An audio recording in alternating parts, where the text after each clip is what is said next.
বর্তমানে বাংলাদেশের নিয়ম অনুযায়ী বাহির থেকে 1 লক্ষ টাকা কেউ পাঠালে 2500 টাকা বা 2.5% রেমিটেন্স ইনসেন্টিভ দিচ্ছে। এ অতিরিক্ত 2500 টাকা নেওয়া জায়েজ হবে কিনা, এ বিষয়ে আমরা এর আগে বারবার প্রশ্ন উত্তর দিয়েছি। এটা সম্পূর্ণ হালাল এবং জায়েজ, কোনো অসুবিধা নেই।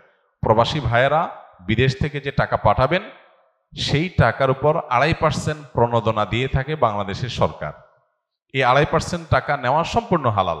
1 লাখ টাকা পাঠালেন, 2500 টাকা আপনাকে ব্যাংকে সরকার অতিরিক্ত দিবে। এটা নিতে পারবেন। কেন নিতে পারবেন? কারণ হলো এই টাকাটা হলো একটা ভালো কাজের প্রতি উদ্বুদ্ধ করার জন্য, যে আপনি হুন্ডিতে অবৈধ চ্যানেলে টাকা পাঠাবেন না। পাঠাইলে সেটা দেশের বাইরে দেশের টাকা চলে যাবে, অর্থ পাচার হবে, দুর্নীতিবাজ দ্বারা টাকা সরানোর রাস্তা পাবে। সেগুলো যেন না হয়, আপনি ডাইরেক্ট ব্যাংকিং চ্যানেলে টাকা পাঠান, দেশের উপকার, দেশে ডলারটা আসে।